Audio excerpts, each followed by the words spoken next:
Right, first leg of the place accumulator, Pinstripe Miss. I think that she ran behind a very decent filly last time out, but obviously she's got a deep draw, which is not an advantage on the inside track. Yeah, we're taking our chance from the draw. You know, you wait for a draw and then you don't get a run. And she's well at the moment. Her last run, she probably could have gone closer. She was hanging a bit. And Martinez was the first time he rode her, so now he hopefully knows her better. And we've got a different bit on her, so she'll probably go straight. But the draw is a problem. Very open race. She's well, and she's got to go in the reckoning.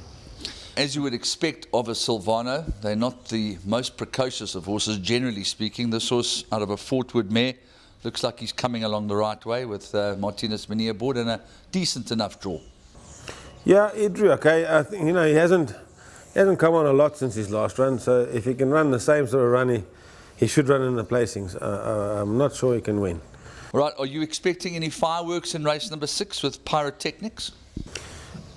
You know, he hasn't been quite at his best. He's only starting to turn the corner this week. He didn't work great going into this race, but he got a good draw, and we were hoping that he's turned the corner. You know, he's probably got an ability to off that weight to make his presence felt, but I'm a bit worried the way he worked. He's well enough. We've sorted out what was worrying him, but his work wasn't good enough.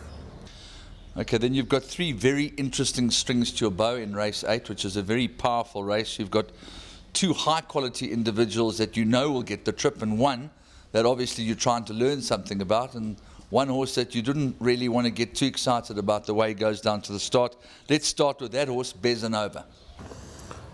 He's a sloppy horse. I mean, you shake him up, he moves, but he's a lovely horse. You know, he's still going to be he's had 1 run as a geldie, and he's still going to be a force to be reckoned with, I think, coming in the classics. It's another prep, and then the next one is the Guineas 3 weeks later, so we'll see. Boucle Top ran an absolutely cracking race in the Dingaans. I would assume that he's also on his way back looking at the Triple Crown. Yeah, look, we're aiming him at the Guineas and definitely the Classic, the 1800. You know, after his last run was the first time in a mile, and he stayed on well. He's guaranteed to go the 1800, and the Guineas is a nice race, worth $1 million. So that's his aim. And since the Dingaans, that's been his aim. And he's also going to strengthen. He's always been a little bit on the immature side in a way. Not bad, but he's certainly going to improve all the time. You're thinking with Chikeli, because there's a Passmore school of thought saying that if it works, don't fix it. But here's a horse that definitely has the potential to stay on his pedigree, and if you can teach him to settle, I guess that's what your most important goal would be. Yeah, it's the right race to try. You know, he's got a good draw. It's on the inside track. So on the turn, we're hoping that he, you know, in a straight line, he's quite strong. He comes out those gates very aggressive. And I mean, we're not going to be able to stop him coming out the gates like he does, but hopefully he kind of realizes it's around the turn and he can switch off a bit and save it for the straight. That's the plan. And it's, as you said, it's a test to see for the future. I mean, if he fails the test, we might have to stick to sprints, because he is decent at sprinting, and we're just hoping that he can take that brilliance to a step further.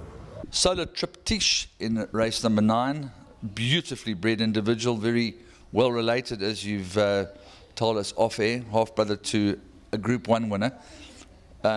Not disgraced behind a very, very good horse of Jeff Woodruff's in his debut, and then totally impressive when the money came for him in a big way when winning at TURFFONTEIN in the latter part of December.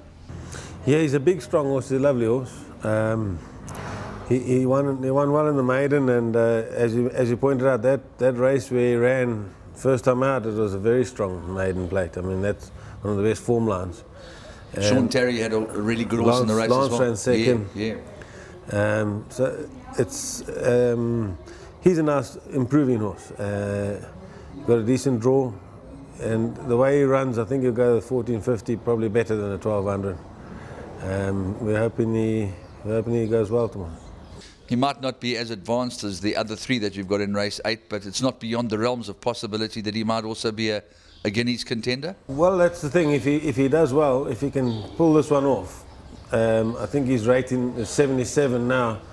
He may qualify. You know, with a good win, two wins out of three, there's a possibility he can be entered for the Guineas.